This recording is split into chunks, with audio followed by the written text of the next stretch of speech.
Selamat datang di channel Rumi Topik. Ada baiknya sebelum mendengarkan posisikan terlebih dahulu tubuh Anda dengan nyaman. Tenangkan perasaan Anda, santai, rileks, dan disertai dengan mengucapkan basmalah. Selamat mendengarkan. Setelah beberapa purnama kita nggak ketemuan sama Mas Abrang, lama banget ya. So malam hari ini kita kedatangan tamu dan kita kedatangan guru dan kita kedatangan teman juga yang malam hari ini kita akan siap-siap belajar bersama. Seperti biasa, di sini kita membuka pikiran dan membuka hati dengan hashtag sebanyak-banyak yang kita tahu, lebih banyak yang kita nggak tahu. Jadi marilah terus mencari tahu. Tidak berpanjang lebar, kita tepuk tangan dulu buat Mas Abrang. Coba tepuk tangan dulu dong buat Mas Abrang. Mas, apa kabar? Boleh di-unmute? Nah, di-unmute dulu. Sehat. Oke, Alhamdulillah. sip, mantap. Udah aman ya? Insya Allah. Aman. Banyak teman-teman yang kangen sama Mas Abrang dan entah kenapa kemarin ngelihat beberapa video barunya Mas Abrang tuh ngomongin tentang ground zero gitu ya. Terus di episode terakhirnya bicara tentang generasi rapuh lah dalam tanda petik gitu. Dimana ini sekarang jadi perdebatan antara Gen Z itu rapuh lah, Alpha dan seterusnya gitu ya. Ada gap generation antara baby boomer si kolonial itu dengan milenial dengan dan seterusnya lah gitu. Tapi saya rasa malam hari ini akan ada pembicaraan yang sangat menarik dari perspektifnya Mas Abrang tentang si ground zero ini. Mungkin saya pengen mengawali dulu gini Mas, pengen saya kaitin dulu dengan fakta-fakta yang terakhir di 2024 terakhir itu bicara dalam konteks paradoksnya Indonesia gitu ya, religius tapi nakal gitu judulnya gitu, dimana kita ini masyarakat yang paling religius salah satunya di dunia, terus memandang agama itu penting banget, Tuhan itu oke banget gitu ya, penting banget gitu, tetapi di satu sisi menariknya bahwa ya kita Mas Abrang kita juga pernah bahas bahwa kita jadi netizen yang paling tidak beradab lah di Asia, korupsinya tinggi dan seterusnya gitu. Nah, nanti ini akan ada kaitannya dengan aksioma yang Mas Abrang bilang di Ground Zero mungkin ya, tentang konteks di situ ada pengambilan keputusan dan seterusnya gitu. Nah, mungkin diawali dulu Mas, paradoks ini tuh gimana dan kenapa dan apa tanggapan Mas Abrang tentang paradoks Indonesia yang religius tapi nakal ini gitu. Silakan Mas, Pie. Oke, Bismillahirrahmanirrahim. Mohon maaf banget ini tadi saya telat. Itu lagi tenggelam pada sebuah situasi sampai nggak inget apa-apa di WA. Oh, ya Allah, iya. Ya Allah, lupa. Mohon maaf sekali. Mohon maaf sekali. Oke.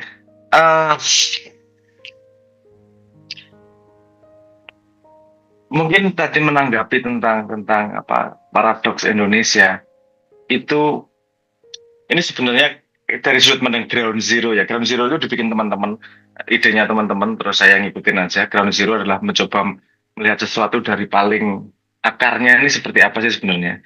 Akar tuh kalau bahasa Inggrisnya canonicalize. Jadi kita cari satu titik yang cukup generalize untuk bisa menjelaskan sebuah fenomena, tapi juga kemudian bisa digunakan untuk menjelaskan fenomena yang lain. Kan gitu. Artinya rootnya, akarnya di mana sih? Ini kalau saya ngelihat misalnya paradoks Indonesia, kenapa religius tapi seperti itu? Akarnya adalah bagaimana tidak ada jarak antara persepsi sama kata-kata, kan gitu. Memang saya mau bikin premis begini, bahasa itu sangat berguna, tapi dia jembatan yang buruk untuk menyampaikan konsep di kepala menjadi sesuatu yang bisa diceritakan. Tapi kita itu satu-satunya alat yang kita miliki. Maksudnya begini kemudian diterjemahkan. Terus religius itu apa sih? Kan gitu kemudian. Religius kan mengandung sebuah asumsi di kepala, sehingga asumsimu tidak sesuai dengan kenyataan, disebutlah sebagai paradoks. Kalau kita mau mundur ke belakang sedikit, sebenarnya religius ini apa sih? Kan ini harus kita tanyain. Mau tidak mau kalau kita ngomong kata-kata harus dilihat dari Kamus Besar Bahasa Indonesia. Artinya religius itu apa sih? Gitu. Nanti sekarang ada jembatan gini juga. Religius apakah sama dengan spiritual? Kan gitu. Ini saya nembak short. Saya daripada kelamaan main di area yang abstrak, saya akan masuk ke situ kemudian. Kenapa kita dianggap sebagai religius, terus kemudian ternyata perilakunya seperti ini? Ini terjadi disrespansi, terjadi pergeseran asumsi terhadap religius dengan perilaku. Sebenarnya religius itu datang sebagai sebuah klaim agama, atau dia pengetahuan agama, atau dari output perilaku. Kalau kemudian output perilaku, itu kita udah nggak religius dari awal, jadi tidak ada paradoks memang. Udah nggak religius dari awal ya. Religius apakah religius? misalnya ini kita pakai kata-kata dengan makna umum dulu ya. Apakah religius mengikuti agama misalnya gitu. Jadi mengikuti agama itu gimana? Kalau Islam berarti akhlaknya baik. Oke, orang yang akhlaknya baik adalah orang yang religius. Ya kan premisnya gitu. Artinya nggak ada itu religius tapi perilaku buruk. Ya nggak masuk akal dong. Orang religius sendiri didefinisikan dengan akhlak yang baik kok kan gitu. Nah, artinya kenapa ini bisa dijadikan paradoks? Artinya bahwa ternyata kita menganggap religiusitas itu bukan pada akar yang dimaksudkan sama Kanjeng Nabi. Kita melihat religiusitas sebagai sebuah simbol-simbol, simbol agama, simbol bahagia, memasuki Ramadan, simbol apa yang dikirim di WA, kata-katanya bagus atau tidak, itu kemudian dianggap religius, kalimatnya seperti apa religius. Nah, kalau definisi religius di situ, ya pantas nggak ada hubungannya sama akhlak. Saya dulu pernah ngomong agak kasar lagi, Indonesia itu salah satu bangsa paling munafik di dunia gitu. Karena ngaku yang paling itu tadi, paling beragama Islam, tapi perilakunya jauh dari agama Islam. Mending nggak usah ngaku Islam sekalian kalau gitu, daripada ada resiko munafik jahat itu lebih lumayan daripada munafik kan gitu. Jahat lebih lumayan ya, jahat lebih lumayan. Nggak usah sok-sok baik tapi perilakunya nggak beres juga. Nah, karena memang kenapa kita masih ini nyambung lagi ya, kenapa masih simbolisme itu dianggap sebagai penanda religius? Karena itu yang paling mudah ditangkap. Itu paling mudah ditangkap. Mohon maaf, manusia kita nggak suka dengan hal-hal yang butuh pendalaman. Senangnya dengan permukaan lah. Mungkin perilakunya bahwa kalau ngomong halus kok. Jadi nggak mungkin dia jahat. Orang yang paling jahat itu pasti punya kemampuan ngomong halus. Itu salah satu syarat untuk memanipulasi yang mau dijahati kan gitu. Jadi syarat-syarat seperti itu tuh karena kita memang terlalu nggak mau berpikir dalam, maunya ngeliat permukaan dan simbolisme sehingga kepleset-pleset di tengah jalan. Bahkan gini, apakah religiusitas itu tentang pengetahuan religi? Ini agak dalam sedikit ya. Apakah tentang pengetahuan religi? Orang yang pengetahuannya religiusnya banyak, apal Quran, apal hadis dan seterusnya, tapi perilakunya buruk. Dia tinggal pakai baju yang menunjukkan bahwa dia orang soleh, yang diasosiasikan sebagai orang soleh, apal Quran, ngomong di mana-mana, dianggap sebagai orang soleh, kemudian dianggap sebagai orang yang religius. Gimana dengan orang yang tidak apal Quran sama sekali, tidak tahu Arab sama sekali, tapi akhlaknya sangat baik? Mana yang lebih religius? Saya nggak ngomong, pasti ada jawaban tengah. Kalau bisa tahu agama dan akhlaknya baik, ya tentu saja. Kita ngomong di layer yang berbeda ini. Kita pengen pinpoint nih, religiusitas menurut Islam itu adalah pada output akhlaknya atau pada jumlah pengetahuan di kepalanya. Oke. Gimana? Kalau gitu gimana? Gimana Uwais Al-Qarni? yang nggak pernah ketemu Kanjeng Nabi tapi jadi ahli surga. Ada yang berani ngomong bahwa dia bukan orang yang religius. Ini bukan urusan pengetahuan, ini urusan akhlak. Jadi Indonesia tidak pernah religius dari awalnya memang, sehingga tidak ada paradoks. Oke. Itu strong word banget sih, Mas. Emang dari awal enggak ya? Udah aja gitu ya. Ya kita banyak simbol agama, simple lah. Sepemahaman saya beberapa tahun yang lalu jumlah masjid di Indonesia ada 1 juta. Ya. Kalau 270 juta penduduk Indonesia adalah orang Islam, minimal satu masjid ada 270 orang jamaah di dalamnya. Anda lihat ke masjid jamaah berapa orang tiap hari kalau nggak Ramadan. Artinya kenapa masjid segitu banyak dibuat? Bukan urusan fungsi masjid, urusan mungkin yang duitnya dapat dari tidak baik misalnya itu dibikinin masjid agar jadi investasi nanti untuk rumah di surga, kan gitu janjinya para ustadz juga gitu. Saja membuat tidak religius juga ustadz juga, mohon maaf agak keras kalimat saya ini. Oke.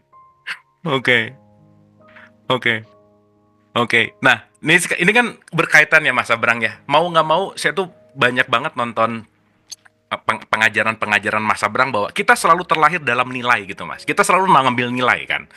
Dimana dalam konteks dalam keluarga ini kita kalau keluarganya religius quote and quote itu mengambil nilai, mengambil ajaran dan diwariskan gitu. Nah sementara kalau kita bicara kita ini diwariskan, kalau saya kaitkan dengan sistem 1-2-nya Kahneman yang Mas Abrang dibahas itu di Ground Zero gitu ya.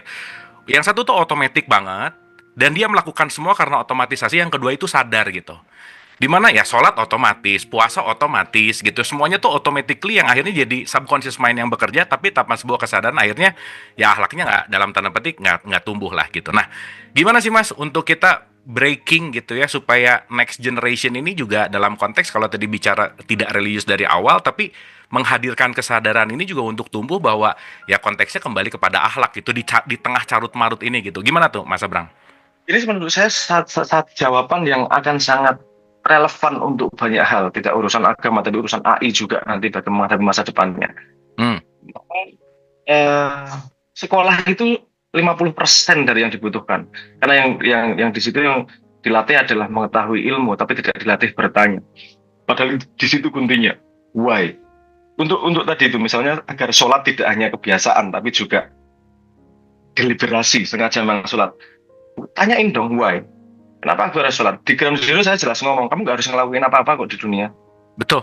Yang bukan kok nggak ngapa-ngapain kok. Tapi kamu harus mengharuskan dirimu untuk melakukan sesuatu, gitu.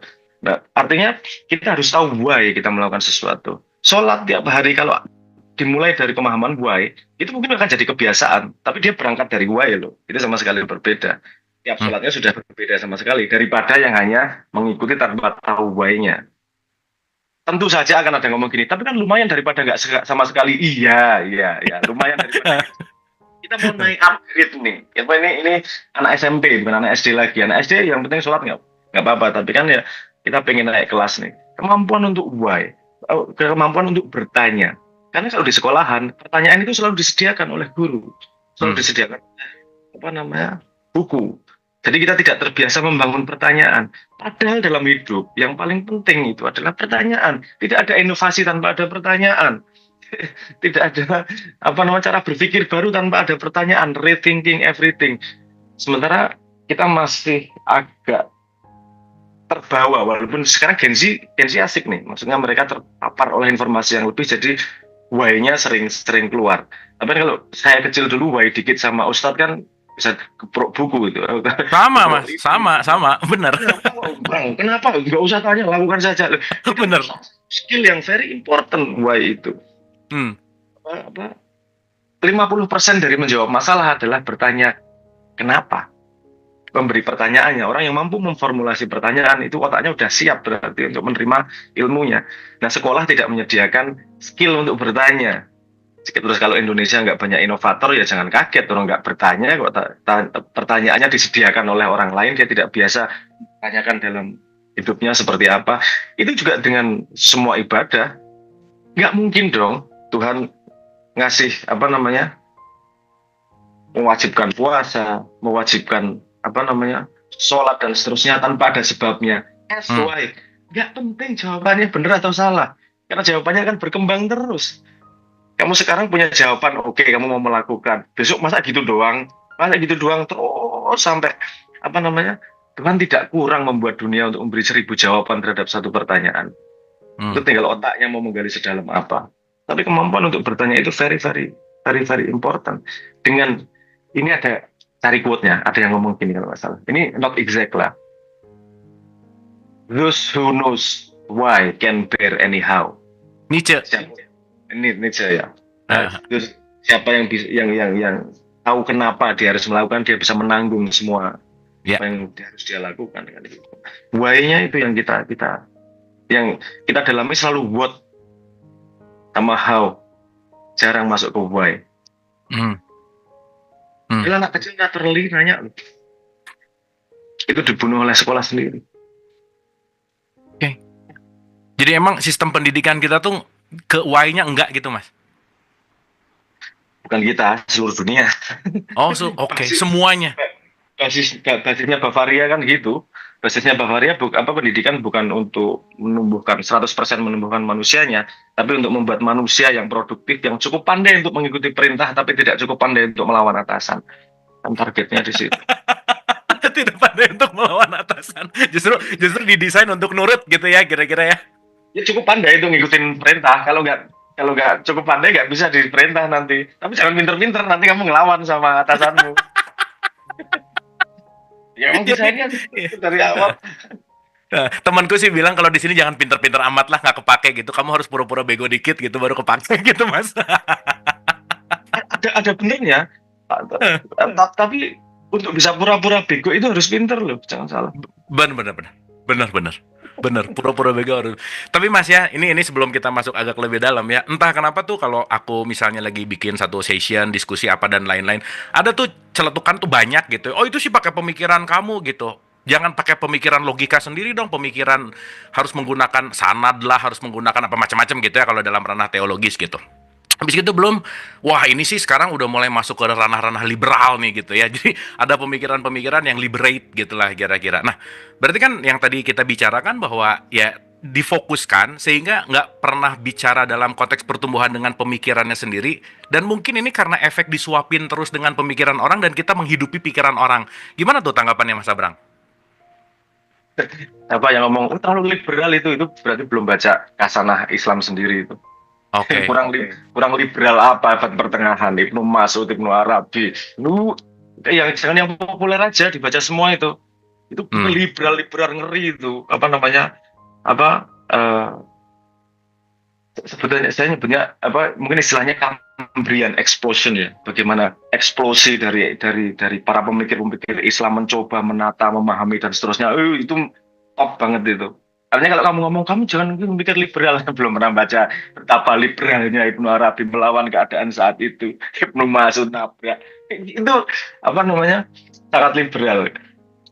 Terus yang kedua, jangan pakai logika sendiri. You cannot escape that. Nggak pakai logika, pakai sanad. Kamu dengarkan sanad, itu juga pakai logika untuk memahami. Kamu tuh mau tidak mau pakai logikamu, kalau enggak jadi kambing aja. Ngikutin naluri. Kalau pakai manusia mau nggak mau harus pakai logika. Aku nggak mau pakai logika. Itu kalimat itu muncul dari logika. Kita nggak bisa escape dari logika. Bahwa harus dari sanad betul. Tapi jangan cuma dari satu sanad. Ayo ambil sebanyak mungkin. Belajar dari wudhu. Air yang bisa mensucikan itu airnya langsung dari Kanjeng Nabi. Air ilmu dari Kanjeng Nabi. Karena kita jauh dari Kanjeng Nabi, mungkin sudah dipakai wudhu orang lain. Kumpulkan sebanyak-banyaknya agar buat kita bersuci, kan gitu. Artinya dengar sanad, boleh dengar sanad. Belajar alam semesta, ini ciptaan Tuhan, jangan remehkan. Belajar dari yang kita alami ini disediakan Tuhan pengalamannya. Pakai logika untuk mengolah. Kalau dia memaksa hanya ngambil dari satu sanad, artinya dia memaksa kesempitan. Saya ngumpulin banyak air untuk saya buat wudhu kok nggak boleh kan gitu. Kenapa harus pakai dari pancuran itu? Dari mana kita tahu pancuran itu pasti bersih? Lu kan sejarahnya gini-gini. Iya, sejarahnya bisa benar bisa salah loh. Tunjuk paling jelas itu dari, kalau kita menurut saya ya mau berpikir ada amsalnya dari wudhu itu tadi loh. Amsal dari wudhu ada air musammas, air mutlak, air mutan najis dan seterusnya, itu semua bisa dipakai wudhu kalau dikumpulkan dengan jumlah yang banyak. Kalau airnya tidak suci, artinya ya kumpulkan sebanyak mungkin sampai berapa kolah kayak dan seterusnya. Kecuali langsung dapat dari Tuhan, dari langit seperti air hujan bersih. Sanadnya dari mana? Kalau dari Tuhan. Kalau dari mana? Dari Jibril, dimarahin juga. Ngomongnya gimana sih? Yang saya tahu siapa? Yang saya tahu Jibril. Marah-marah, nggak terima, kamu kafir. Ini tuh orang-orang yang tidak bisa membedakan dunia di dalam kepalanya dan di dunia yang dia alami di luarnya. Dianggap di dunia di dalam kepalanya adalah dunia yang paling benar dan semua orang harus patuh di situ. Ada dua kemungkinan, harus patuh atau dia butuh validasi. Manusia yang butuh validasi dari orang lain itu belum Islam menurut saya. Karena dalam konsep Islam, validasi manusia itu dari Tuhan. Nggak butuh like, nggak butuh disetujui, nggak butuh dihormati sama orang lain. Validasinya Tuhan, nggak apa-apa aku kalah. Yang penting Tuhan tidak marah sama aku. Kalimatnya Kanjeng Nabi itu. Oke, keren. Validasi hidupnya dari Tuhan. Oke, keren Mas. Thank you Mas. Ini opening yang menarik banget. Nah, sekarang kita mulai masuk nih karena ini tuh banyak banget case lah ya. Banyak banget orang tua yang komplain sama anaknya yang sekarang antara gap generation yang milenial atau kolonial gitu ya, atau baby boomers dengan Z dan seterusnya gitu Mas Abrang. Nah, mungkin kita perlu tahu juga bahwa Gen Z itu udah dicap kayak strawberry lah ya, generasi strawberry gitu yang lembek lah apa dan lain. Atau semua menganggap bahwa Gen Z ini adalah rapuh dan seterusnya, atau memang orang tua atau generasi sebelumnya nggak ngerti aja karena terjadi gap yang sangat luar biasa kan, dimana kita tahu bahwa Gen Z lahir di era media yang sangat drastis gitu ya, overload information, bahwa orang tuanya juga kekurangan informasi dan seterusnya gitu. Nah, gimana sih Mas untuk kita bisa menyeimbangi gitu ya, kalau kita bicara dalam konteks kemarin Mas Abrang bilang, mungkin boleh dikaitkan sedikit dengan si aksioma ground zero tadi, bahwa manusia punya kebutuhan, nomor satu. Yang kedua, ada sadar dan tidak sadar. Dan yang ketiga, kita pasti mengambil keputusan gitu, karena Betul. output adalah dari semua keputusan gitu. Piye Mas nih, untuk menjembatani supaya nggak berantem terus nih antara orang tua sama anak yang generasinya agak jauh gitu misalnya. Silakan Mas. Gini, apa namanya? Bagaimana kita bisa membedakan mana orang tua, mana anak? Hmm, Maksudnya gini, karena asumsinya orang tua itu lebih bijaksana, anak kurang bijaksana. Guru hmm, lebih bijaksana, murid kurang bijaksana. Oke, kalau kira-kira ada datang dua orang yang kita tidak tahu di balik layar, kita cuma ngobrol gitu aja, gitu, dengar suaranya. Gimana kita bisa membedakan mana yang orang tua, mana yang anak, mana yang dewasa, mana yang kurang dewasa? Itu ciri-cirinya sederhana. Siapa yang memaklumi, dia lebih dewasa. Siapa yang minta dimaklumi, dia lebih anak kecil. oke. Oke. Walaupun orang tua posisinya sebagai orang tua, tapi kalau yang memaklumi si anak, artinya sebenarnya yang dewasa si anak. Jadi, ayo, nomor pertama untuk menghadapi itu, jadi orang tua, beneran jadi orang tua. Artinya, kamu harus memaklumi si anak nih. Anak nih lahir di sebuah generasi yang kamu nggak paham. Di sebuah generasi baru, dengan standar yang berbeda. Yang kamu juga belum pernah ngalami. Saya orang tua juga. Saya belum pernah ngalami kayak gini. Saya ngelihat AI ini irinya luar biasa. Saya membayangkan kalau saya SMP ada AI, enak banget mau belajar apa-apa. Ya Sekarang benar. anak saya ada AI, kamu nggak pinter, nggak keplak malamu gitu. Ini kan urusan motif nih jadinya, bukan urusan alat nih kan gitu. Nah, orang tua harus sadar nih, yang tadi canonical, bahwa si anak itu sedang belajar navigate the world. Hmm, Semua anak. Kenapa orang lebih dewasa? Kenapa orang lebih wise? Karena dia sudah cukup lama di dunia untuk mudah membedakan mana yang penting, mana yang enggak. Jadi mana yang diignore, mana yang enggak. Tanya semua orang yang mau meninggal yang umurnya sudah dewasa. Nah, jawabannya hampir semuanya sama. Kalau saya boleh mengulangi, saya akan lebih banyak menghabiskan waktu dengan keluarga, hmm, menghabiskan waktu dengan istri. Kenapa? Karena semakin tua dia semakin paham mana yang penting, mana yang tidak. Yang anak muda, semua anak muda itu belum paham mana yang penting, mana yang enggak. Artinya pasti dia coba sana, coba sini, main ini, main itu, dan seterusnya. Drive-nya itu bukan pada life. Drive-nya pada wants, pada apa yang dia inginkan. Oke. Tapi orang tua juga harus sadar, kamu kecilnya juga gitu loh. hmm. Kamu ketika sebelum jadi orang dewasa, ketika masih kecil, kamu juga ngikuti apa yang kamu inginkan. Dan kamu belum, kenapa kamu punya penyesalan seperti itu? Karena mudanya kamu juga nabrak-nabrak. Kalau mau kita lihat polanya, gimana orang dewasa paling cepat? Itu adalah dengan nabrak paling banyak. Hmm, oke. Si experience, dia harus mengalami sendiri sesuatu itu penting atau tidak. Dengan mengalami kegagalan-kegagalan, mengalami kecewa, mengalami sakit hati, dan seterusnya. Nah, anak muda zaman sekarang itu tidak dipaksa menghadapi itu. Karena ada tempat lari yang namanya sosial media. Hmm, Ada kecewa dikit, lari sosial media. Kecewa dikit, ngatain orang di TikTok pakai akun anonim. Artinya semua dikeluarin. Analoginya gini, semua pengalaman yang tidak enak dalam diri itu adalah energi untuk menumbuhkan diri. Kalau energinya kamu bawa keluar terus, nggak akan ada yang buat menumbuhkan diri. Lihat puasa. tidak melampiaskan. Kenapa? Itu energinya taruh dalam, panas itu. Tapi untuk menumbuhkan diri. Kalau di Jawa ada yang namanya tapa. Tapa itu asal katanya tapas. Tapas itu artinya panas. Kemampuan orang yang bisa mengolah panasnya, itu bisa menumbuhkan dirinya. Bahkan kalau di mitologi Jawa ya, Bisma Dewa Barata itu teli besi seumur hidupnya, itu mengolah energi hidup untuk bisa hidup selamanya. Artinya tidak dikeluarkan itu, tapi diolah ke dalam, itu menumbuhkan dia lebih cepat. Nah, problemnya sekarang itu kan karena escape-nya terlalu mudah. Orang tua, kalau gini, mungkin jembatannya gimana? Orang tua sama anak, biasa kan komunikasi nggak enak. Komunikasi nggak enak tuh, komunikasi hal-hal yang nggak enak diomongin. Itu nggak enak dan seterusnya. Agar si anak itu punya tempat selain sosial media. Kalau ketemu masalah dihadapi. Belajar menghadapi, terutama mengartikulasi. Contohnya piye Mas? Gak enak tuh gimana contohnya? Contoh realnya. Realnya. Anaknya patah hati. Anaknya malu di kelas. Itu harus diomongin itu. Harus diobrolkan. Kenapa sih? Dan orang tuanya harus empati juga sama anaknya. Untuk gini loh. Untuk ngasih dia ruang selain di sosial media. Karena sosial media gampang banget nih. Online ini gampang banget. Untuk dia lari dari masalahnya. Ajari dia, ada dua cara nih. Ajari dia menghadapi masalah yang ada. Atau hadapkan dia pada sebuah situasi menghadapi banyak masalah sehingga nggak bisa lari. Oke. Nah, oke. Kita mengasumsikan masalah itu dengan negatif. Saya luruskan. Masalah itu bisa positif. Masalah gini. Definisikan masalah sebagai tas yang harus dipecahkan.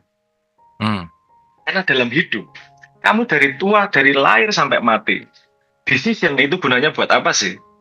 Untuk memecahkan masalah kebutuhan selalu. Solving problem. Hidup itu cuma memecahkan masalah demi masalah. Masalah itu apa? Problem. Masalah itu problem itu tadi. Kayak gini maksudnya. Goal itu apa sih? Goal itu masalah.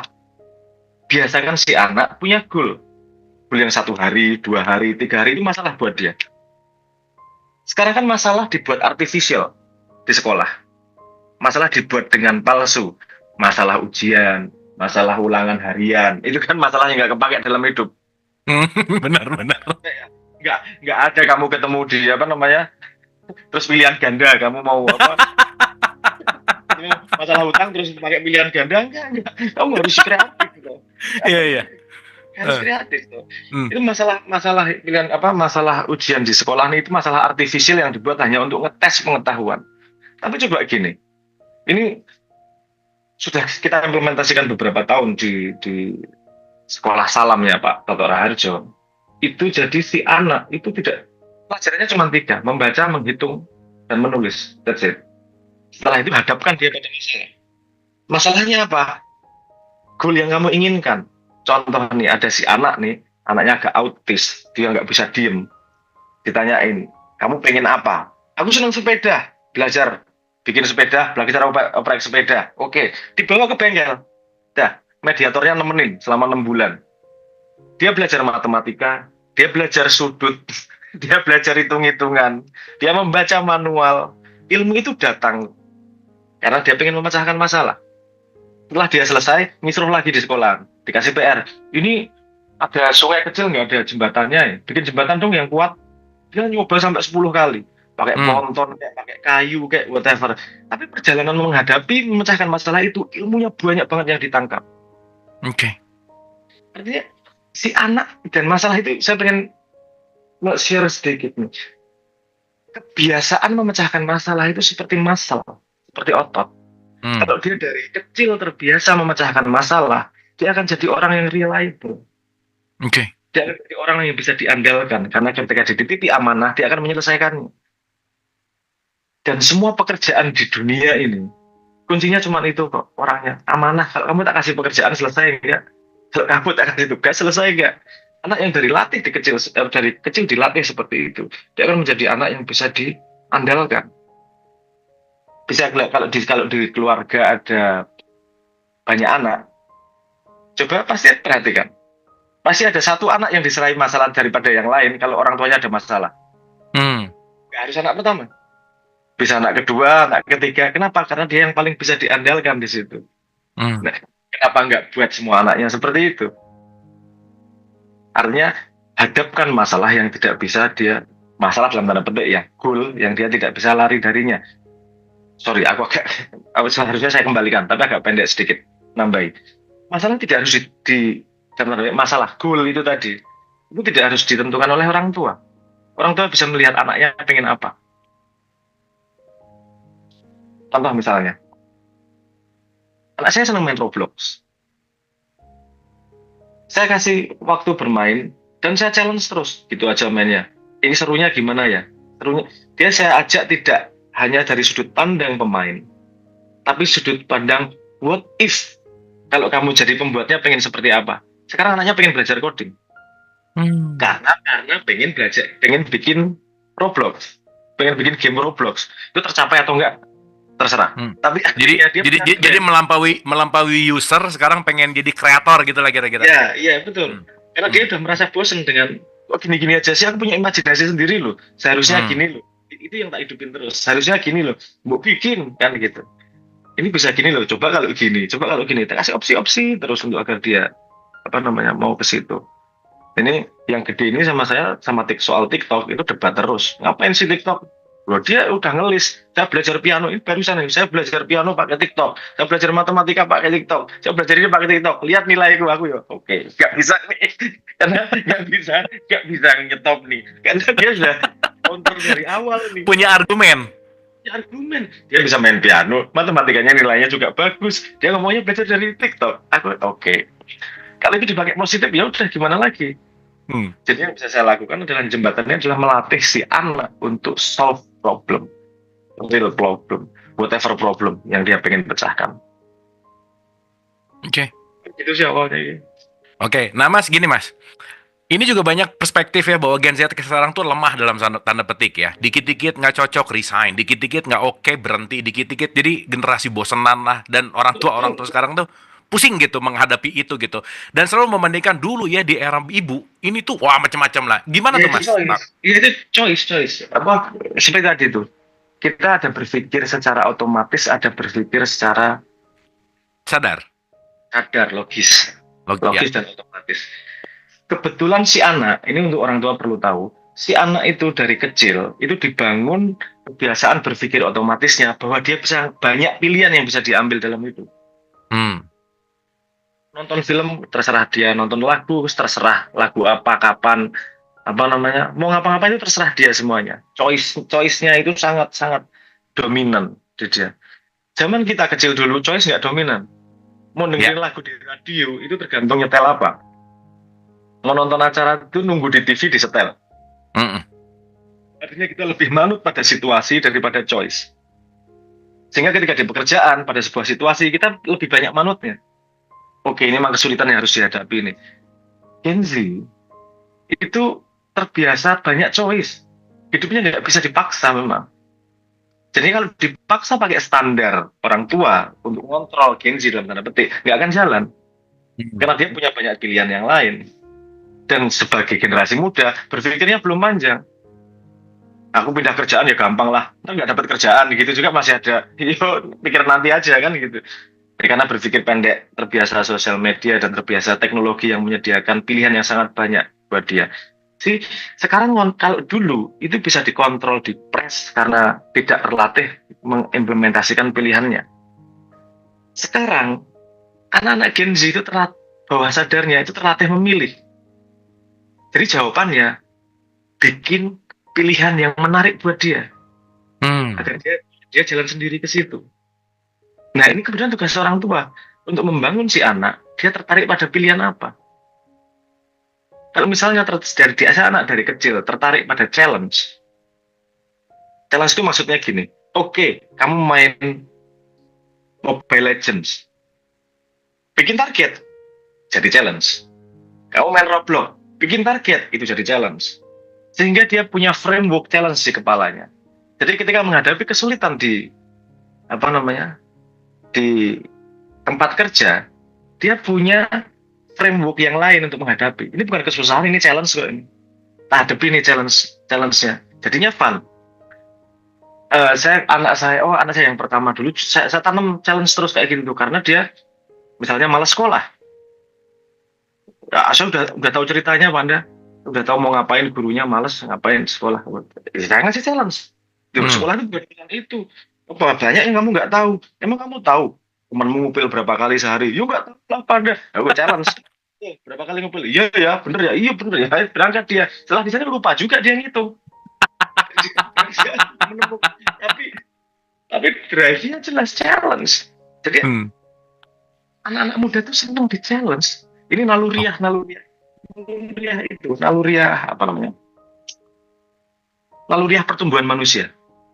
Evolusinya gitu. Evolusinya memang selalu gitu. Kecil itu senang, curious, sama challenge itu senang. Karena dia harus ngetes limit badannya, ngetes limit situasi apa lingkungannya, harus ngetes limit ekosistemnya. Makanya dia challenge-nya terus. Cuman dipastikan bahwa ketika dia menghadapi challenge harus selesai. Hmm. Harus ketanam gatal dalam dirinya itu. Kan ada kan apa? Saya nggak bisa ngomong karena ini bukan kognitif. Ada sih, itu coba Anda perhatikan dalam hidup pasti ada sesuatu yang membuat Anda nggak serak. Kalau Hmm. melakukan sesuatu serak atau nggak serak nggak pas gitu. Itu residu dari pendidikan zaman kecil itu. Oke. Itu yang kita nggak kecil kita nggak paham pendidikannya apa, tapi behaviornya jelas sehingga ada gedenya kita lupa pendidikannya, tapi cuma ingat nggak enak ya, nggak pas ya ada gitu-gitunya. Nah ini yang dibangun kalau nggak pas, kalau dia nggak menyelesaikan masalah jadi gatel, itu akan menjadi jawaban. Paham nggak maksud saya? Ditanam pada anak kecil bahwa dia harus menyelesaikan masalah, dibiasakan itu terus menerus sampai selesai dan berhasil atau gagal nanti dulu. Yang penting Ya. dan itu penting itu dan itu. Nah kalau sudah tertanam itu, gedenya akan gatel tuh. Dia udah ngomong ya aku masuk, terus kemudian nggak diselesaikan, pasti gatel sendiri itu. Dia merasa betray dirinya sendiri itu. Tuh. Saya bisa breakdown lebih dalam psikologinya ya, tapi malah jadi kepanjangan nanti. Intinya Oke. gitu, bangun si anak ini strukturnya seperti apa untuk ngadepi masa depan.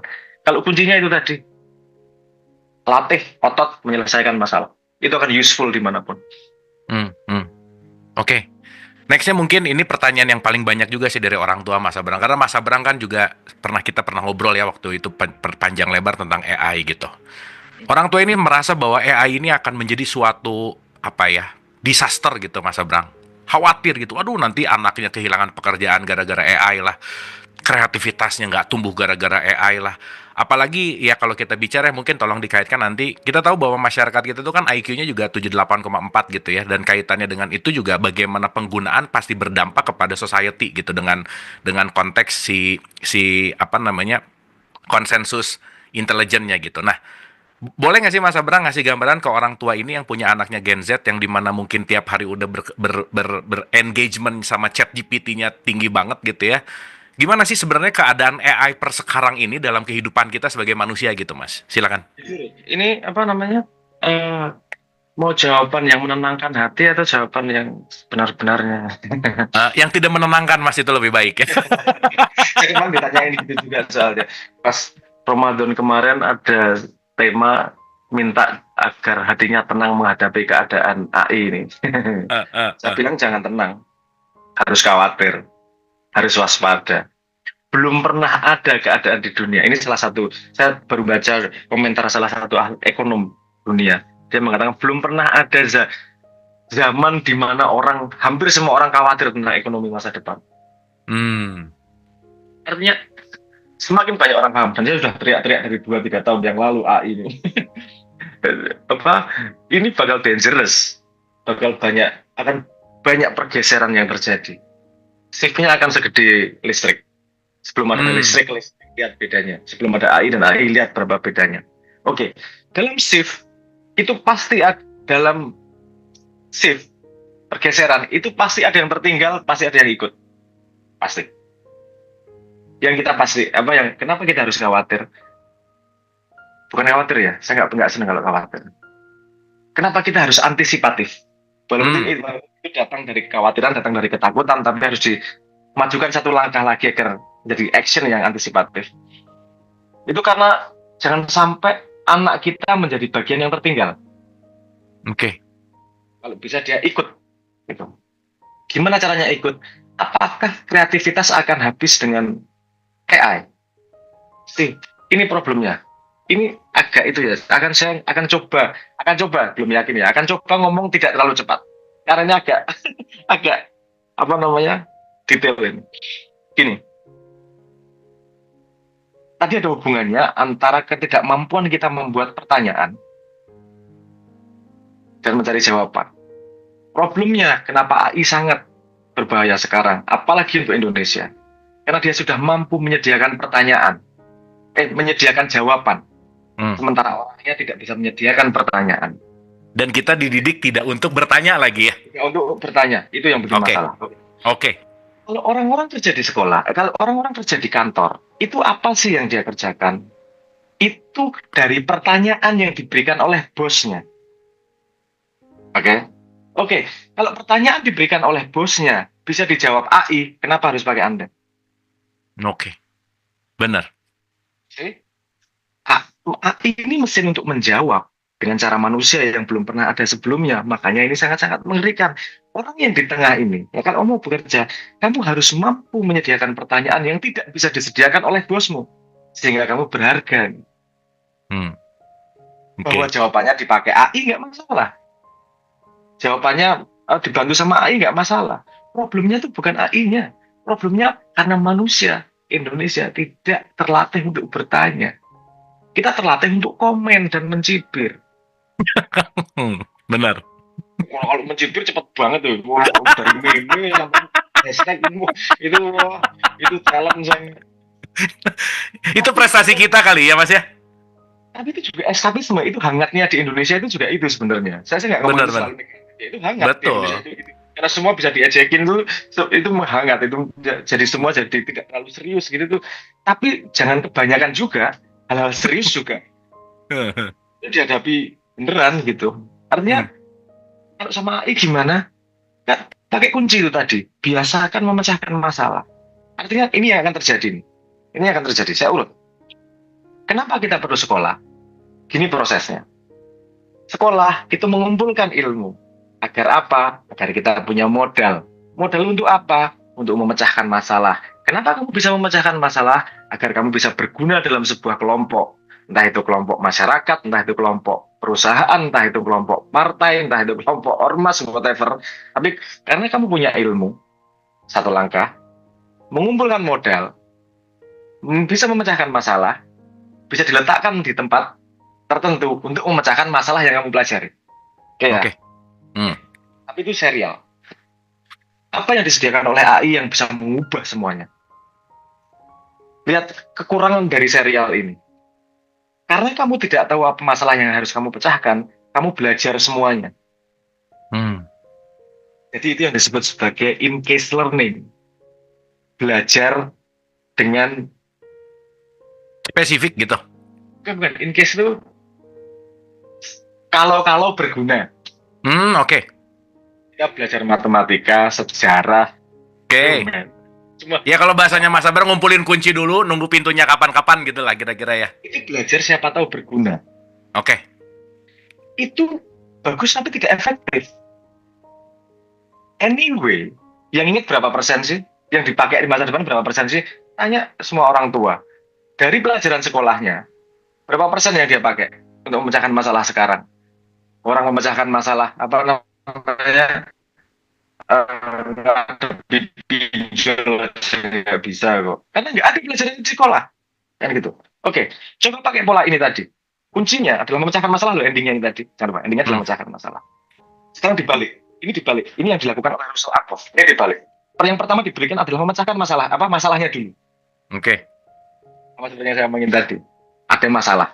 Ini gimana ya mecahinnya? Nggak tahu. Apa yang dilakukan si anak? Dia mencari ilmu. Dia buka-buka buku, mencari ilmu, mencoba memecahkan masalahnya. Seperti anak autis tadi yang belajar bikin jembatan sama belajar sepeda itu tadi. Dia tes dulu masalahnya, baru belajar gimana ya memecahkan masalahnya. Bayangkan ketika dia tidak harus membuka buku, tapi bertanya pada AI. Kalau tadinya 1 bulan dia bisa memecahkan 2-3 masalah dengan AI, 1 bulan dia bisa memecahkan 10 masalah. Yes. Oke. Dan semua ilmu yang bisa semua ilmu, dan ini ciri otak. Anda perhatikan, ilmu yang berguna untuk memecahkan masalah pasti nempel di otak. Yap. Betul. Itu otomatis, itu cara kerja otak, itu otomatis. Kalau ilmu nggak kepake buat memecahkan masalah, pasti lupa. Jadi kalau saya orang tanya tips gimana biar belajar cepat ingat, ketika kamu belajar ilmunya, bayangkan kamu gunakan di mana. Gampang ya nih, misalnya nih, kamu habis baca, kamu membayangkan pidato menjelaskan kepada orang-orang, ingat tuh pasti. Kenapa? Karena jadi ada gunanya kamu di depan publik nih. Belajar paling cepat ini caranya si Richard Feynman. Cara belajar paling cepat adalah dengan cara ngajari orang lain. Kan artinya digunakan tuh ilmu itu, digunakan. Nah, ini bisa sangat menjadi akseleratif kalau tahu ini. Ingat Mas Abu ya, ini ada yang pasti ini nggak lama lagi akan keluar nih tema-tema ini. banyak yang nyopet. Namanya? Tapi nggak apa ini untuk kemajuan bangsa nih. Lihat gunanya AI utama. AI itu bisa menyediakan jembatan memecahkan masalah ke sumber. Dulu orang harus buka harus buka banyak buku untuk menemukan jawaban terhadap masalah yang dihadapi. Dengan AI hampir instan. Tuh. Artinya yang dia lakukan nanti akan mencari masalah yang lebih dalam. Kenapa? Karena masalah itu aja membosankan. Seperti anak saya main Roblox membosankan, lama-lama dia kan belajar pengen jadi kreator. Si anak memecahkan masalah sederhana, dia belajar matematika nanti. Misalnya, kamu main Mobile Legends, levelnya harus tingkat segini. Dia akan belajar cara ngitung senjatanya seperti apa, mekaniknya, matematikanya seperti apa, apalagi pakai AI. Kalau si anak sudah berlatih bertanya, si anak berlatih memecahkan masalah, AI akan jadi pembantu yang sangat bagus, tidak akan menjadi pengancam. Kalau kamu tidak punya dua ini, AI akan menjadi ancaman. Ini di save ini itu mau YouTube-mu nih Mas. Tadi keluar nih. Nggak usah Mas. Ini tuh pasti lagi ada yang ngerekam, bentar lagi dipotong-potong, nyebar aja. Udah pastilah. Ya. Soalnya banyak yang itu Mas, banyak yang jualan program. Idenya jualan program, biasanya idenya nyopet kan. Aku sih nggak masalah, monggo aja. Tapi yang lengkap kalau tahu gitu loh, jangan sepotong-sepotong aja. Jadi habis gitu sepotong, nanti nggak ngerti, dikritik tuh. Kocok gitu. Oh, iya? Udah. Terus nanti ujungnya, alah ini sumbernya dari ChatGPT. Dan terus jadi mendiskreditkan sumber gitu. Itu juga yang pakai misalnya, ini dari ChatGPT nggak selalu benar kok jawabannya. Kamu dalam hidup tuh nggak pernah ngadepi siapapun yang selalu benar jawabannya loh.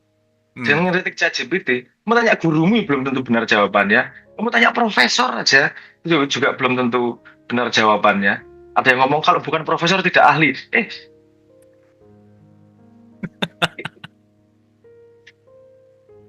PhD itu ahli di subjeknya, bukan di bidangnya. Dia pintar di bidangnya, ahli di subjeknya, PhD misalnya. Nanti kepanjangan. Saya kesel karena ada sumber ilmu yang luar biasa banyak dan mudahnya seperti ini. Dan orang malah memanfaatkan itu tidak untuk belajar, untuk ngupgrade ilmu. Garuk itu di kepalamu yang kamu tidak tahu. Ya karena memang tidak terbiasa membangun pertanyaan ya. Kalau ada lubang di kepalanya dia nggak paham juga ya. Saya ini sampai itu loh Mas. Saya sampai harus narik diri dari AI itu. Karena sudah pada level adiksi kemarin. Karena begitu ada gatel di kepala saya garuk. Saya belajar pertarungan ideas antara Ibnu Mas'ud, Ibnu Arabi gitu. Saya nyiapin 6 bulan tuh udah. Bukunya tak siapin, tak baca 6 bulan nih. Oke, AI ngobrol 2 minggu selesai. Lebih cepat, efektif, efisien lagi ya. Efektif, efisien, dan mengikuti kita ya Allah. Apakah itu benar 100%? Belum tentu. Kan seperti semua hal di dunia, nggak cuma AI, seperti semua hal di dunia. Buat kiaimu aja, belum tentu benar juga, kok tenang aja. Tapi nanti pertanyaannya pasti, emang nyantri di mana, lulusan mana gitu Mas pertanyaannya ya. Nanti tak bilangin aku nyantri di Jibril, nggak percaya lagi. Itu langsung ya sumbernya langsung. Oke, wah menarik Mas. Aduh, pengen deh nanti bikin bahasan yang lebih dalam lagi tentang itu. Mas, aku pengen mundur dulu ke si aksioma 3 dari ground zero tentang keputusan gitu ya. Mas Abraham tuh bilang juga tentang konteks di mana kita tuh di zaman saya, di zaman kita gitu ya, apa namanya, pilihan tuh nggak banyak gitu. Jadi ya udah, terlalu banyak, tidak terlalu banyak pilihan, jadi ya at least agak lebih fokus lah, anggap aja begitu. Ada choice paralysis yang Mas Abraham bilang gitu ya. Semakin pilihannya banyak, semakin buyar, semakin nggak jelas gitu. Nah, gimana sih Mas untuk kita benar-benar bisa dalam tanda petik ya menanggulangi si choice paralysis ini?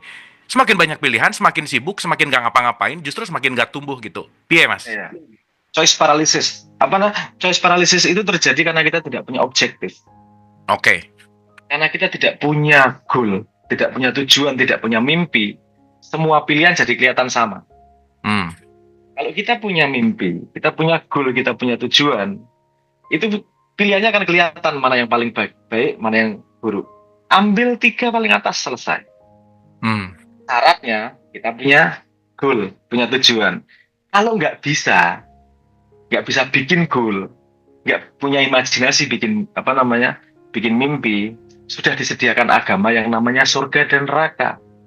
Hmm. Itu gunanya surga dan neraka. Kenapa? Dia jadi judge. Mana ya pilihan yang baik sama yang enggak? Mana yang bikin saya masuk surga? Mana yang bikin saya masuk neraka? That's it. Apa sih guna sosial saya? Saya nggak ngomong surga dan neraka mimpi ya. Tapi utilitarian dari agama. Kenapa menyediakan hari akhir? Konsepnya dikasih tahu sekarang. Agar itu bisa menjadi pemilah untuk prioritas pilihan itu tadi. Oke, tapi kenyataannya nggak gitu sih Mas. Nah, itu juga karena dia tidak jujur sama dirinya. Oke, Ini oke. otaknya sebenarnya prioritasnya pengen kaya dengan cara apapun. Displaynya sebagai orang beragama itu metode aja orang soleh. Berbahasa baik, kelihatan geso, kelihatan ngomongnya terbata-bata. Itu metodologi untuk mencapai mimpi yang aslinya. Sementara kita sebagai masyarakat tidak terlatih untuk melihat yang lebih dalam motifnya seperti apa. Dan sebenarnya nggak perlu juga kalau mau ngomong diri ya, ngomong self ya. Kamu cukup perlu tahu kamu 5 tahun ke depan mau jadi apa. Oke. Setiap mau ngambil pilihan, pertanyakan dirimu, ini hubungannya sama mimpiku apa ya? Ini hubungannya sama mimpiku apa ya? Gitu aja. Itu sesimpel itu. Sesimpel itu. Islam udah ngasih cara metodologi yang lebih mudah sebenarnya. Yang namanya doa, niat. Coba mau ngambil pilihan tuh, bikin niatnya dulu. Ini life hack ini. Yang disediakan agama. Ini life hack ini. Coba aja lakukan Anda, seminggu coba lakukan. Anda tahu arti niat kan? Saya niat sholat dan seterusnya. Saya niat ini, saya niat dan seterusnya. Karena Allah Ta'ala, karena apa, biar apa dan seterusnya. Coba itu dibaca niatnya. Oke. Sebelum kita ngambil pilihan, apapun. Saya mau berangkat ke sekolah. Saya mau makan di restoran. Saya mau ke pasar. Whatever your decision, coba sebutkan niatnya. Bukan dalam hati. Omongin. Harus diomongin. Walaupun kamu sendiri yang dengar. Itu penting. Karena kalau yang ini preverbal kognitif ini tidak mempengaruhi behavior. Harus di verbal kognitif. Jangan preverbal. Harus dirangkai dalam kata. Itu kamu omongin aja. Untuk setelah kamu bisa membentuk niat yang baik, berangkatmu selesai itu udah. Coba bayangkan. Kalau Anda mau nyolong, jadi koruptor, bikin kalimat niatnya gimana? Niat saya mau korupsi biar dapat untung gede dan bisa beli mobil mewah gitu misalnya. Coba lihat dalam hati. Kamu bisa ngomong kayak gini terus berangkat? Oke. Ketika kamu ngomongin, kamu denger juga nih. Hipokrisimu akan kelihatan nih. Hipokrisi paham ya hipokrisi, saya nggak tahu bahasa Indonesianya. Hipokrisinya akan kelihatan, akan kedengeran dengan kupingmu sendiri. Kenapa harus diomongin dan nggak dibatin? Agar kupingmu sendiri denger apa yang kamu omongin nih. Oke. Karena kalau nggak beres, staff di callback-nya akan gini sendiri nih. Nggak enak ya Mas ya? Nggak enak ya? Benar. Sendiri. Saya lihat benar. Akan gini sendiri, otomatis itu. Itu life hack bener. Life hack Islam itu ngasih life hack luar biasa. Gimana ngasih pilihan? Bikin niat ya sederhana. Tapi Mas, sorry Mas, aku mau motong lo dikit. Niat itu kan tapi rata-rata datang dari sistem satu Mas, yang emang automatically kayak niat mau puasa nah itu sama godin udah usolli fardo. Itu tuh udah bagian dari ritualnya yang akhirnya ya tadi si life hack ini Ya, kenapa tidak terjadi karena itu udah jadi sistem satu di sistem satu automatic gitu. Gimana tuh? karena niat yang pakai niat itu cuman yang ibadah yang sudah diajarkan. I Ini see. kan tadi saya mencoba meniatkan semua keputusan. Kan nggak Oke. ada petunjuknya, saya niat mau beli motor kan nggak ada apa? Ya ya ya ya ya ya Mau ya ya. melakukan harus ngarang. Ya ya. Gimana bisa ngarang kalimatnya gimana ya? Saya niat beli motor karena Allah agar saya bisa mengantar anak saya dengan itu bikin kalimat itu bukan hal yang sederhana. Itu Oke. gini, itu bedamu manusia sama hewan itu di situ sama-sama makan. Kalau manusia itu niatnya yang membedakan dia sama hewan. Makanya inama lu biniat itu bobotnya luar biasa itu nggak cuman kalimat sederhana itu life hack gitu. Itu baru nyadar Mas, hadis juga ya si niat ya.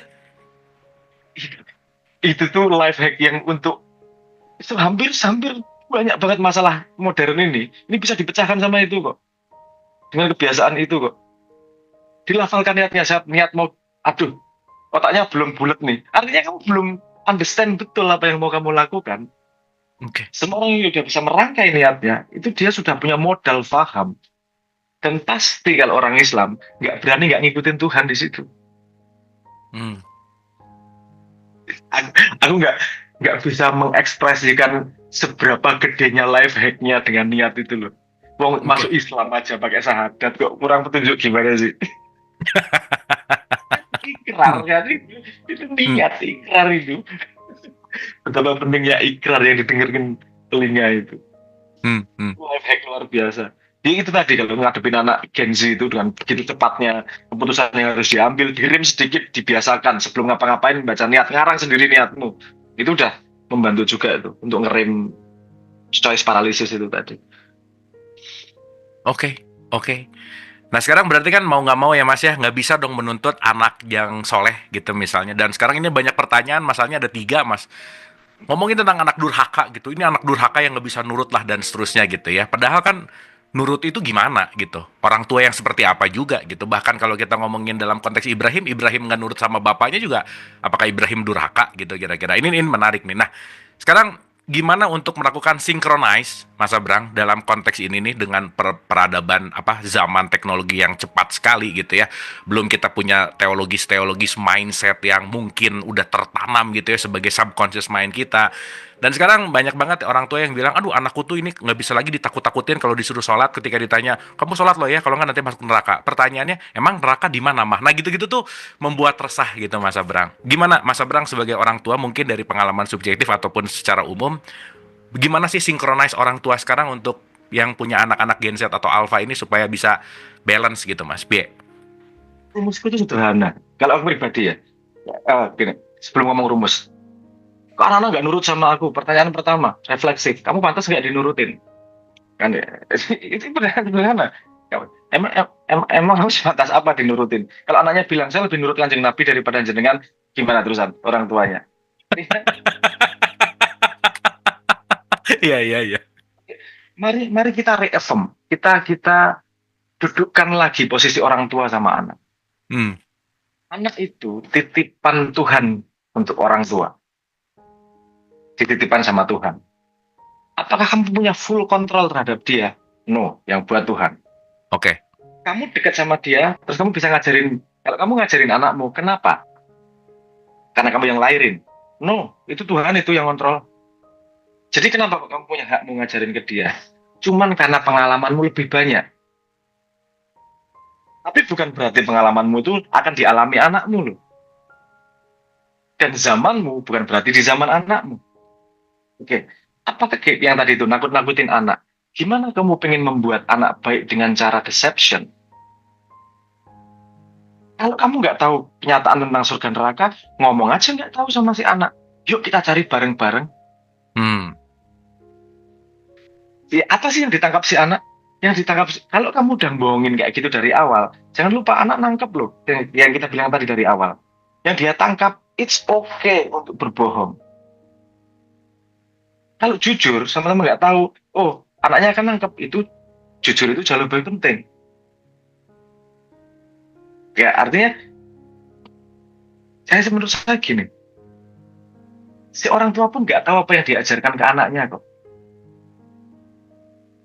Emang yang diajarkan yang pakai mulut. Anakmu belajar jalan tanpa ada perintah mulut loh.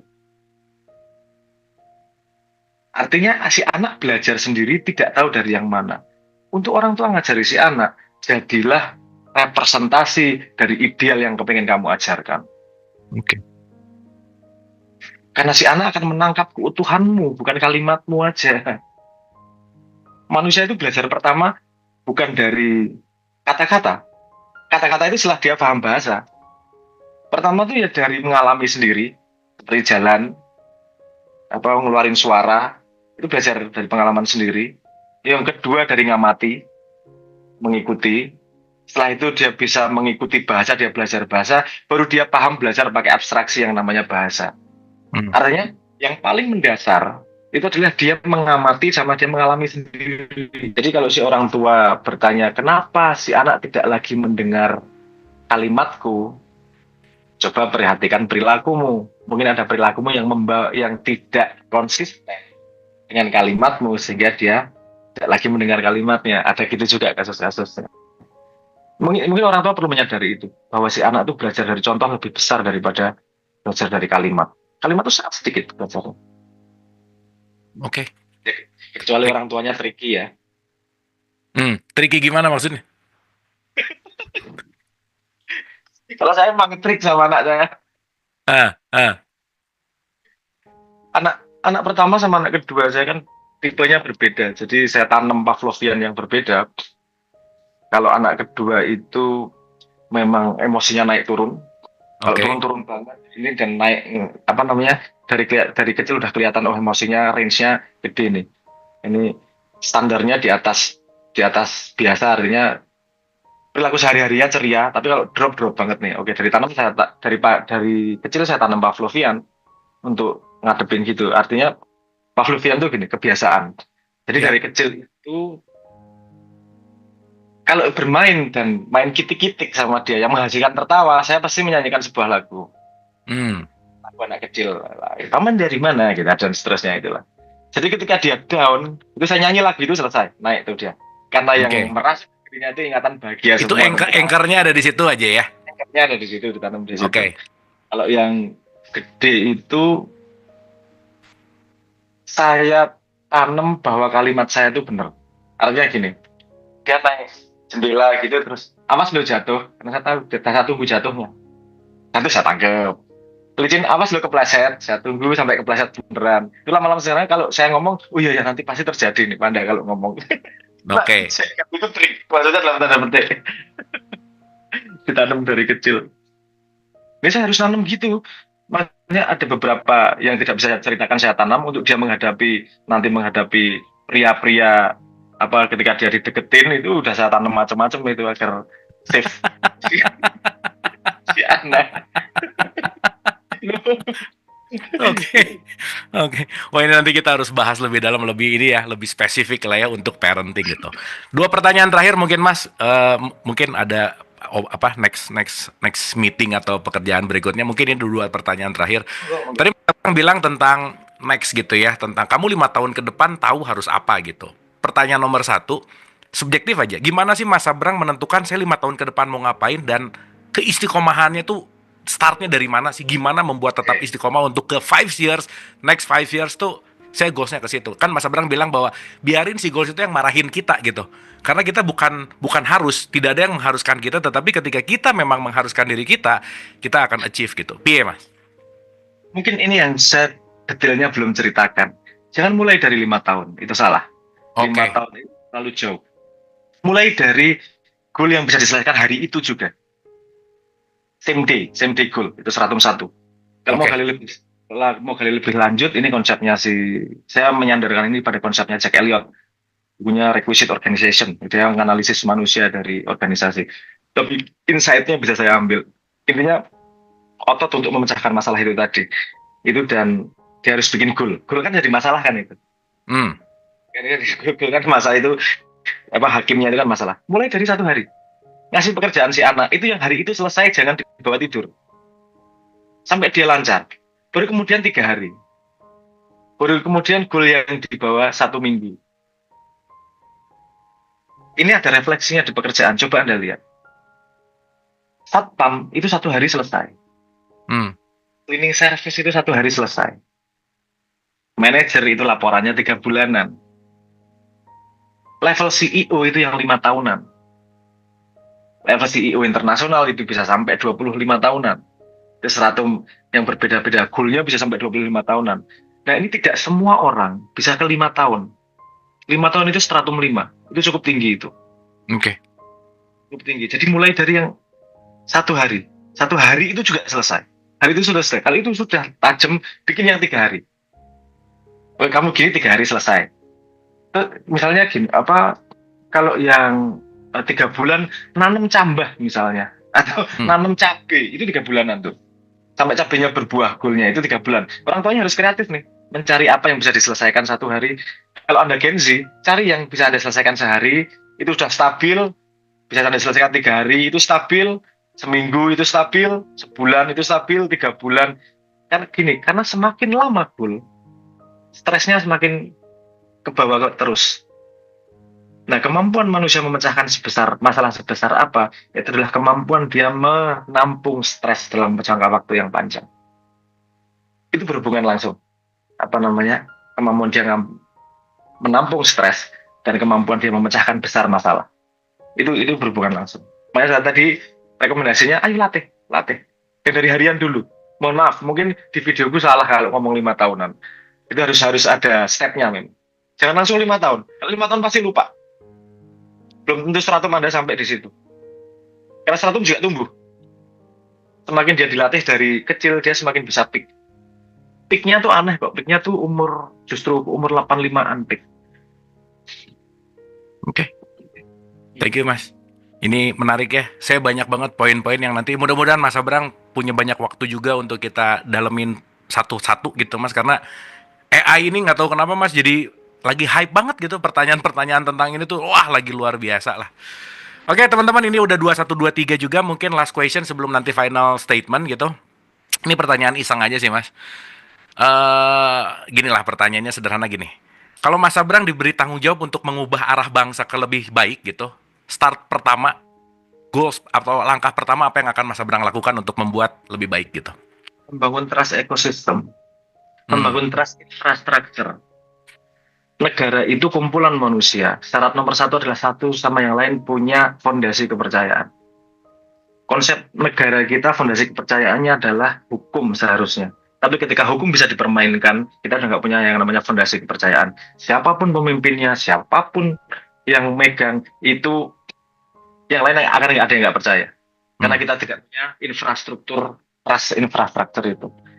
Dan satu-satunya menurut saya saat ini, satu-satunya yang bisa menjawab itu AI. Oke. Kalau hakim pakai AI aman kali ya, Mas ya? Itu mungkin implementasi paling banalnya ya.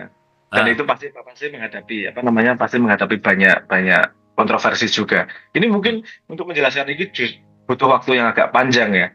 Tapi simpelnya gini. Kita butuh agen imparsial untuk menghubungkan antar manusia. Oke. Contoh paling sederhana adalah gimana debat antara ojek dan penumpangnya hilang setelah ada Gojek yang aplikasi yang menentukan harganya. Kenapa dua pihak nggak ada masalah? Karena kedua belah pihak percaya bahwa sistem ini berlaku sama di semua tempat, imparsial. Kita tidak punya agen yang imparsial sekarang. Jadi Indonesia mau kemana aja, pasti satu sama yang lain nggak percaya. Oke. Sip, Mas. Tapi selalu ada hope lah ya, Mas ya?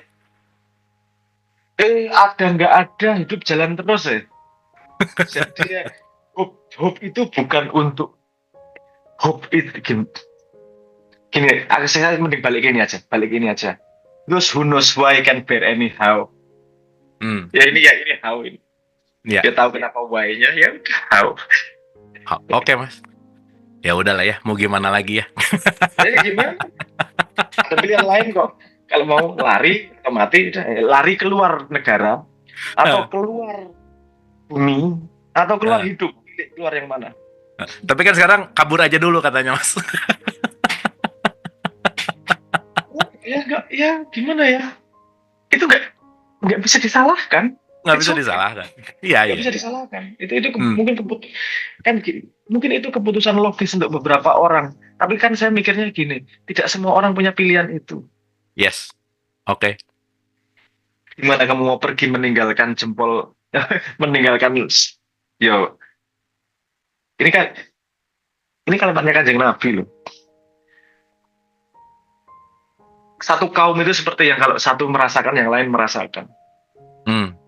Satu disakiti, yang lain ikut merasakan. Udah nggak perlu Pak. Jadi gini, kalau kaki kita sobek, kita nggak perlu kata sedekah, pahala atau dosa untuk bisa menyembuhkan kaki. Ya. Kalau saudara kita lapar, kenapa kita masih butuh argumentasi agama untuk menolongnya? Keren. Artinya memang belum satu badan ini. Oke. Belum satu badan. Bangsa munafik, termasuk saya. Saya merasa tidak berguna ini di sini. Ya, soalnya turut membangun kemunafikan ya. Saya hidup di ya. Ya wis lah. Yes, gimana? Hidup jalan terus, ngisi kegiatan ngantri nunggu mati maksimal segitu aja. Gimana? Ken. Mantap Mas, kita tepuk tangan dulu dong buat Mas Abrang. Mas, sedikit aja penutup untuk merangkum semua obrolan kita malam hari ini. Final statement untuk malam hari ini, silakan Mas. Waktu tidak menunggu siapapun. Dunia tidak memaklumi Anda.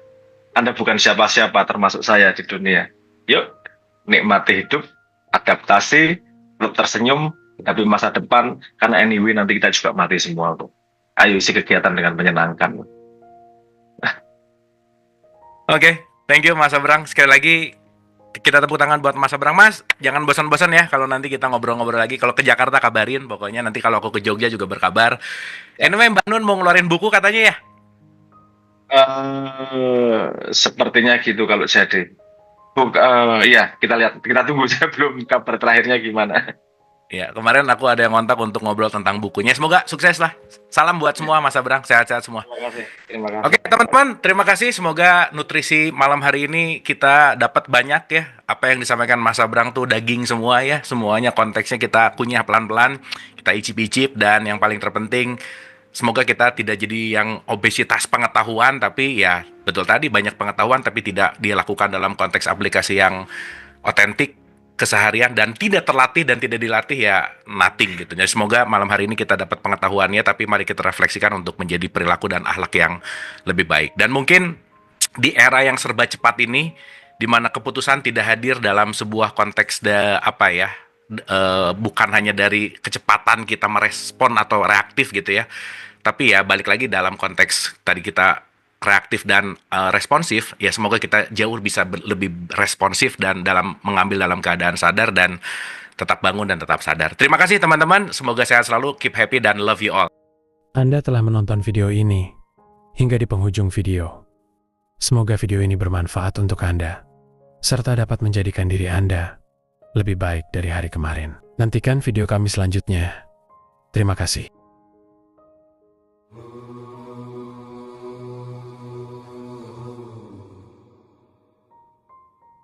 Bukan dari Adam, Hawa, taman surgawi atau Firdaus. Tempatku tidak bertempat, jejakku tidak berjejak. Baik raga maupun jiwaku, semuanya adalah kehidupan kekasihku.